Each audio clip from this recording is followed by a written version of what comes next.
Among his most valued disciples were the Beatles, top of the pop pupils. He did his best to keep them away from outsiders. Hey, Bungalow Bill, what did you kill? He thought it would be a spiritual awakening, a once-in-a-lifetime chance to sit with the Beatles, meditate in the Indian Himalayas, and find peace beside the Maharishi himself. But instead, he pulled a trigger and became the punchline of a Beatles song that would haunt him forever. It was 1968. The world's most famous band had retreated to India to escape the noise. No drugs, no fame, just silence, mantras, and transcendence. But when a wealthy American woman arrived with her son, everything shifted. She brought a mountain of luggage, a private bungalow, and a hunter's pride. And one day, her son went out into the jungle and killed a tiger. In a retreat built on peace, in the presence of men who were trying to leave behind their egos, he posed for a photo with a dead predator. And when John Lennon saw it, he didn't yell, he didn't argue, he wrote a song. A strange, satirical, silly-sounding song that sounded like a nursery rhyme until you listened to the lyrics. The song became infamous. The man behind it disappeared, but the bullet he fired that day would echo for decades. So who was the real Bungalow Bill? And how did one tiger change the path of a young man's life forever? You're watching Behind the Hit, where every song hides a deeper story. If you love discovering the real moments, the strange truths, and the buried emotion behind iconic tracks, hit subscribe and join us. Because today's story isn't just strange, it's one of the most ironic and unexpected tales ever written into a Beatles record. And the truth behind Bungalow Bill? It's wilder than the jungle itself. It was February 1968. John, Paul, George, and Ringo had just survived one of the most chaotic years of their lives. The summer of love had turned sour. The fame, the pressure, the crowds, it was too much. They were exhausted, emotionally and spiritually. Songs no longer flowed like they used to.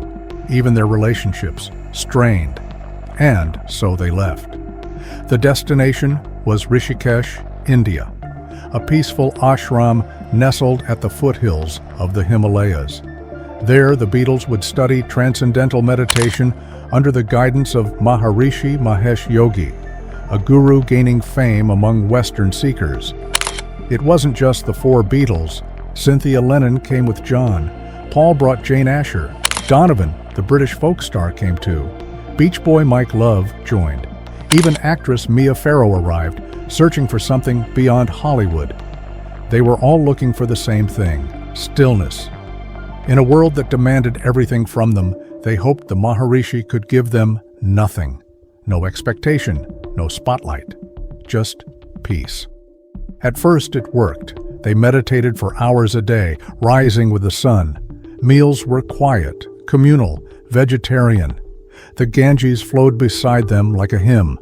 But paradise has a way of testing people.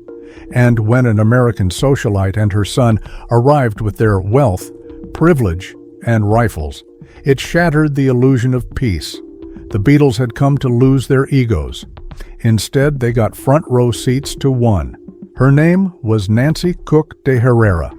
A wealthy Los Angeles socialite with high society ties and a flair for publicity, Nancy had become one of Maharishi Mahesh Yogi's most prominent American supporters. She promoted him in Hollywood, brought him influential friends, and acted as a kind of ambassador between East and West. When she arrived at the ashram in Rishikesh, she didn't exactly blend in. According to multiple accounts, including Mia Farrow's memoir, Nancy arrived with mountains of luggage, trunks, boxes, designer clothing. While most of the guests lived modestly in shared accommodations, she and her son moved into a private bungalow. Her son was Richard A. Cooke III, Rick. Young, handsome, and raised in privilege, Rick had been brought to India by his mother not for spiritual awakening, but perhaps just for exposure, a kind of exotic sabbatical. But almost immediately they stood out, and not in a good way. Nancy's flamboyance rubbed others the wrong way. Pharaoh described her as boastful, someone who used her wealth and charm to gain favor, even in a place meant to transcend those things. Rick, meanwhile, seemed detached. He wasn't there for the same reasons as the others. He didn't come with a notebook for lyrics or a heart heavy with questions. He came with a gun. And within days, he would use it in a way that would send shockwaves through the ashram and become immortalized in one of the most sarcastic songs the Beatles ever recorded. It should have been a peaceful day. While the others sat cross-legged in meditation, Nancy and Rick arranged something quite different, a tiger hunting expedition.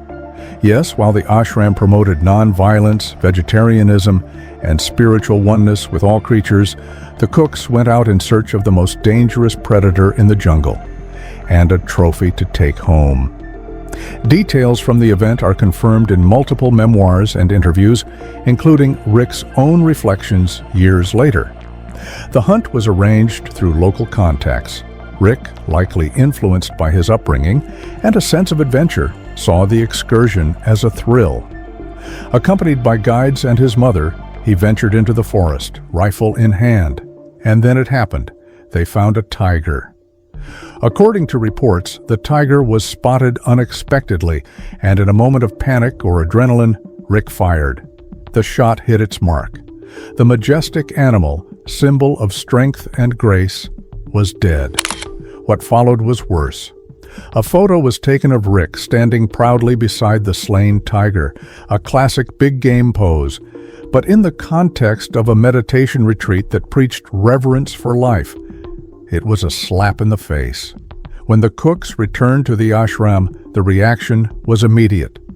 Gasps, disbelief, disgust. John Lennon in particular was furious. He didn't shout. He didn't argue. Instead, he delivered one razor-sharp question. Don't you think that's a bit life-destructive? Rick didn't have an answer. Others fell into stunned silence. This was no place for violence. They had come to shed their egos, and Rick had just committed the ultimate act of domination. But Lennon wasn't done.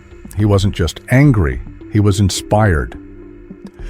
John Lennon always had a way of turning outrage into art.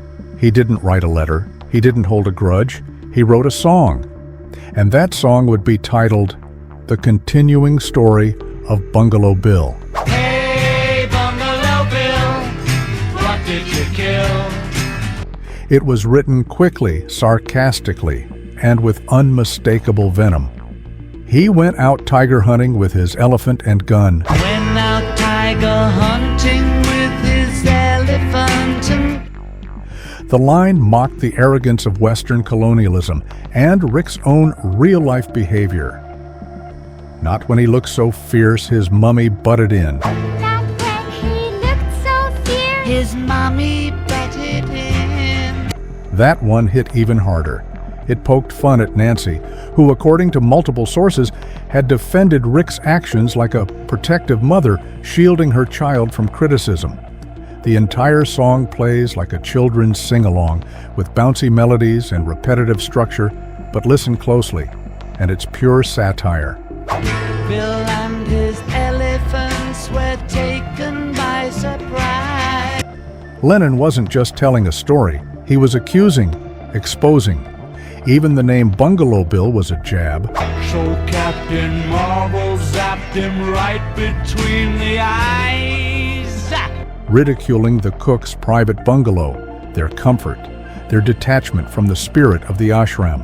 Hey, Bungalow Bill, what did you kill? The recording itself was unusual. It was the only Beatles song to feature Yoko Ono singing a solo line. not when he looked so fierce, His mommy butted in. And Ringo Starr's wife, Maureen Starkey, joining in on the chorus. Hey, Bungalow Bill, what did you kill? It was spontaneous, almost thrown together in one sitting. And yet, behind the playfulness was something sharp. Lennon had crafted a weapon, a musical one, and Rick Cooke, whether he liked it or not, was now part of Beatles history.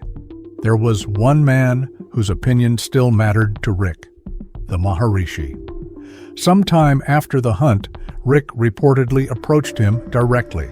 Perhaps he was seeking forgiveness, or understanding, or just absolution. According to several accounts, including Nancy's own recollections, Rick asked, "Maharishi, is it a sin to kill a tiger?" The Maharishi's answer was calm, but devastating. Life destruction is life destruction. No anger, no judgment, just truth. It was this reply that Lennon allegedly folded into the final lyrics of the song. That moment of confrontation, the killer and the guru, became part of the strange, echoing finale of Bungalow Bill.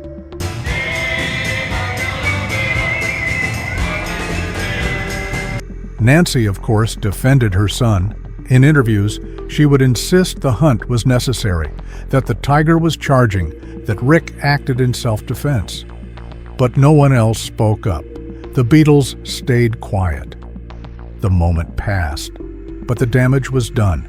For Rick, that single conversation may have been the beginning of something far more important than a retreat. It was the start of a transformation. Rick Cooke never went tiger hunting again. In fact, after returning home from India, something in him shifted. Years later, Rick would speak publicly, briefly, about the incident. According to verified interviews, he acknowledged the song. He knew it was about him. He knew the Beatles had immortalized his mistake. In the jungle where the mighty tiger lies. But rather than respond with anger, Rick made a quiet pivot. He became a photojournalist. More than that, he became a wildlife photographer. Working for none other than National Geographic, he traveled the world not with a gun, but with a camera. His lens captured the very creatures he once saw as targets. It was more than a career move.